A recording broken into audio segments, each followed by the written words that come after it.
Hello friends, welcome to जेडिन classes. जैसे कि आप लोगों को मैंने 2 दिन पहले एक वीडियो में पूछा था, सजेशन मांगा था कि क्या वीडियोस में आप लोगों को कौन कौन से टॉपिक्स के बारे में बताऊं। तो सबसे पहला कमेंट जो आया था वो एविडेंस एक्ट को लेकर था। तो लेकिन मैं पिछले 2 दिन से सोच ही रही थी कि आज वीडियो प्रोवाइड कर दूं, लेकिन हो नहीं पा रहा था, तबीयत ठीक नहीं रह रही है। लेकिन आज मुझे लगा कि नहीं, एक वीडियो में ज़रूर आप लोगों को बता दूंगी, प्रोवाइड करूंगी ज़रूर।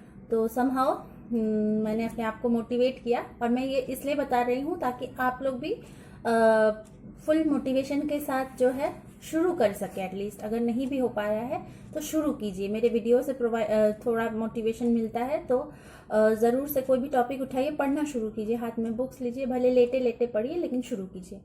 तो आज हम लोग एक छोटा सा इंट्रोडक्शन देखेंगे बहुत ही इंपॉर्टेंट टॉपिक के ऊपर। जैसे कि टाइटल से पता चल रहा है, हाँ, हम लोग एविडेंस एक्ट के स्टॉपल के बारे में पढ़ेंगे।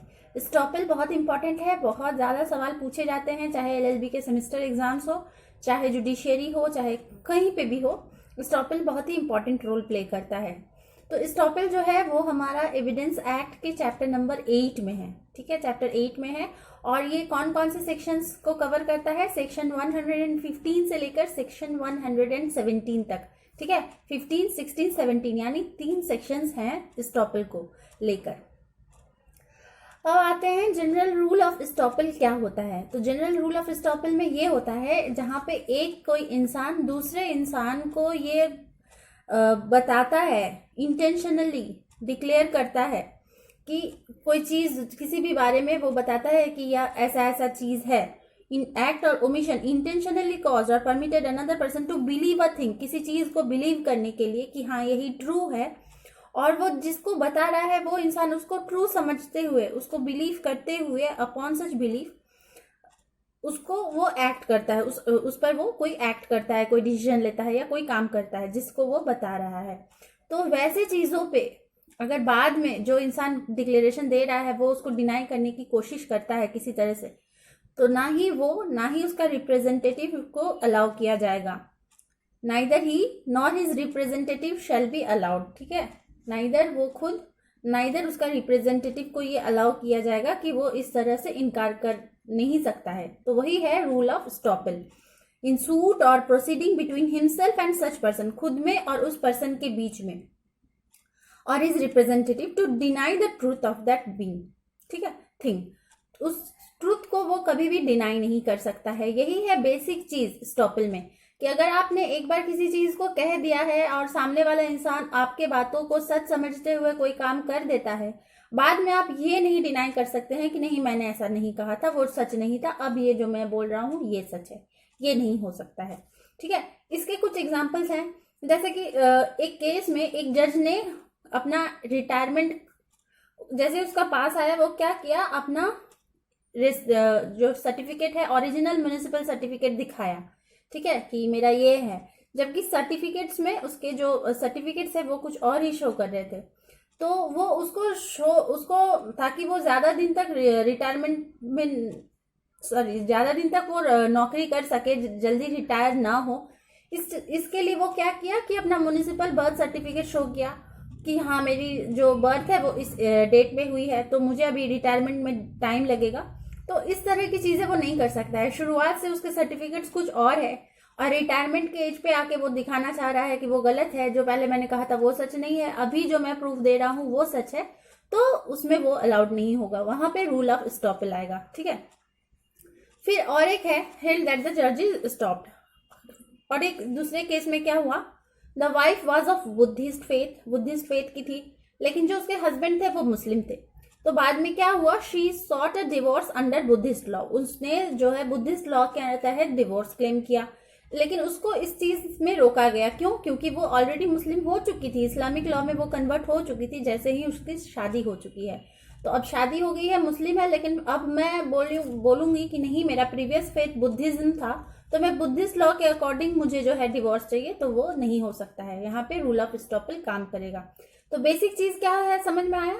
तो बेसिक जो 3 चीजें हैं, एसेंशियल्स हैं स्टॉपल के, तो वो क्या क्या है कि there must have been some declaration, कोई डिक्लेरेशन होना चाहिए पर्सन के थ्रू एक्ट, और उसके उस पर बिलीव करके कोई एक्ट और कोई ओमिशन जो कि होना नहीं चाहिए था, अगर वो उस तरह से नहीं कहता, सपोज मैंने कहा ये मेरी बिल्डिंग है, ठीक है, और ये कह के मैंने किसी को बेच दिया प्रॉपर्टी, तब वो मेरी प्रॉपर्टी, ये बिल्डिंग मेरी नहीं थी।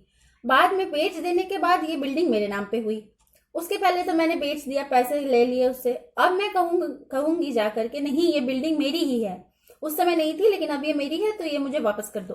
तो इस बार जो मैं स्टेटमेंट दूंगी उससे मुझे रोका जाएगा, वो हो जाएगा रूल ऑफ स्टॉपल, वहां पे वो अप्लाई हो जाएगा। ठीक है, तो पहला चीज क्या हुआ एसेंशियल्स में कि there must have been some declaration. Second हो गया the person to whom the representation is made must believe that things to be true. Second essential is कि उसको काम करना होगा, द पर्सन टू हुम वैसा रिप्रेजेंटेशन किया गया उसको बिलीव करना होगा, जिसको मैं बता रही हूँ, जिसको वो कोई भी पर्सन बता रहा है उस पर्सन को वो चीज बिलीव करना होगा। The other party must believe the thing which has been stated to him और हर। ठीक है, और थर्ड पॉइंट है there must be some act in pursuance of that belief.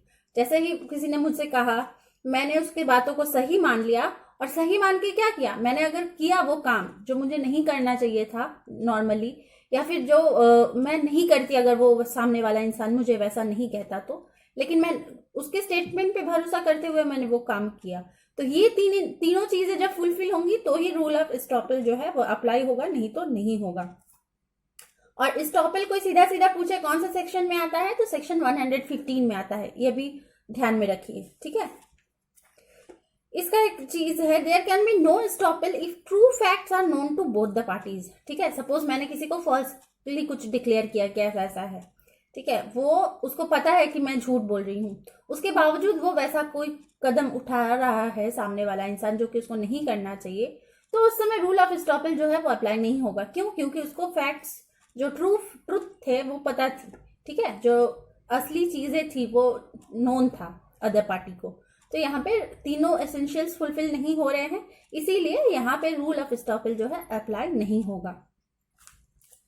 और जो स्टॉपल है किसी तरह से भी हो सकता है, कंडक्ट जो है एक्टिव भी हो सकता है और पैसिव भी हो सकता है।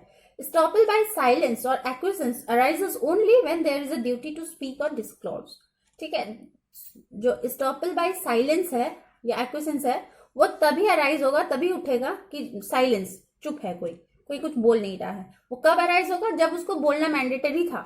Only when there is a duty to speak और डिस्क्लोज, जब ड्यूटी में आता है कि मुझे बोलना है लेकिन मैं नहीं बोल रही हूँ, मैं चुप हूँ, तो तभी जो है साइलेंस वाला स्टॉपल जो है अराइज करेगा, अप्लाई होगा।